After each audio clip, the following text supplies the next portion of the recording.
putting my own content on the internet has really raised the level of respect I have for people who take a chance on anything like that at all.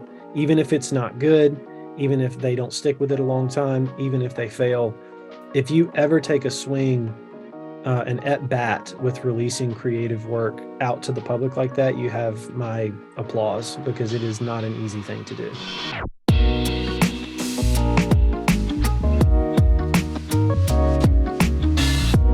What do you think is so daunting about it? What makes it so hard? And then how have you learned to process it? Yeah. I think because it's so inherently personal. I mean, you're sharing personal stuff with a faceless mass of people through this screen.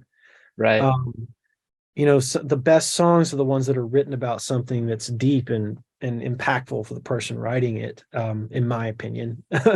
Obviously, I'm just one guy, but even like putting videos out, I mean, putting this on the internet, um, having the courage to just like have a discussion and then share it with the world. These are the types of things that have generally been reserved for private conversation or private interactions with the people you know. And it's different. It's like a new era of humanity where we're sharing all this stuff with each other, and it can be intimidating.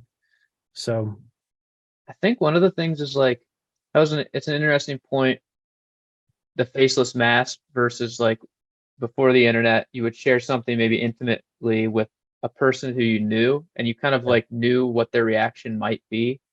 yeah, There's a high level of predictability to that. But when you're sharing it to like the faceless mask, it's like, who knows what the reactions to this will be? Like, I don't know the people that this is going out to, so I can't control the reaction as much.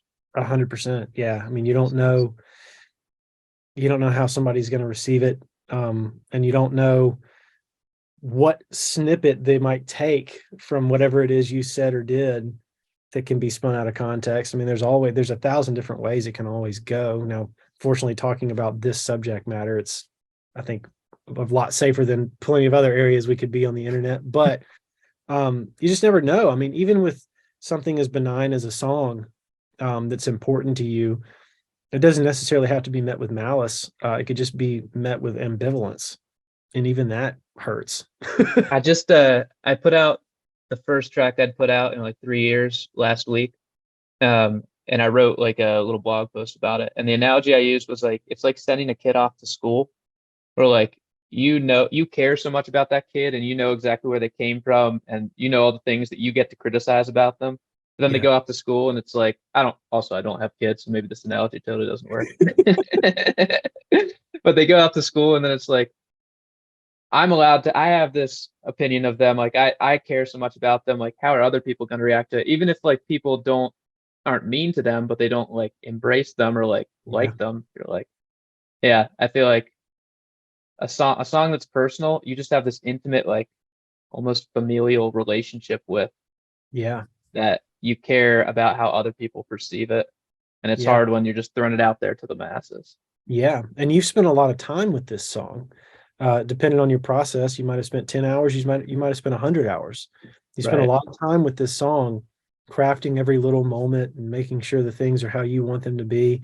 And then somebody gets to consume that and either accept it or reject it in 3.5 Right. minutes. Oh, yeah, That's it's so hard, rough. man. So how do you process that as a creator? Well, the way that I've always sort of naturally done it is when the song is done, this little switch flips in my brain that goes, this is no longer personal, this is a product. Let go. And You're able to do that? it is. Um, for the most part, yes. Whenever it's been songs I haven't written, absolutely. That's always been easy as a drummer. Being in Yeah. bands, it's easy to be like, we sit in that studio, all of us, and we work our tails off on this song, and we put together this whole record, and we're really proud of it. But then when it comes out, I don't get my feelings hurt if anybody doesn't like it or my band. I'm like, all right, well, screw you. Somebody else does. So the only Yeah. time it still bothers me for my own music is if somebody says something that is like super duper like hurtful to the point where I will just like block it, you know. I don't generally block people's comments or them from my channels and stuff unless they're just like outright mean. Even then, it doesn't always cut, but sometimes I'll see one and it's like, somebody will pick out a very specific thing about like my voice or something I can't control. I'm like, man, I can't do anything about that. That hurts. Like if you like the production isn't good, the mix isn't good. I'm like, all right, well, I can get better. Like I don't Yeah. like the way your voice sounds. Like, well, I'm sorry. Can't do anything about that. Ugh, it was so tough. Yeah, you just have to. I mean, that's a good reaction. Sorry, I can't do anything about it. Yeah. It But it does still hurt. hurt. I mean, I'd be lying Yeah. if I said it didn't hurt. It doesn't stick with me hurt. I don't take it home and then take it out on my wife and kids or anything. But, in that moment when you first read it, you're just like, ah, man, why? Yeah. Come Yeah. on. That's me. That's me you're Yeah, talking come on, about. man. I'm a nice guy.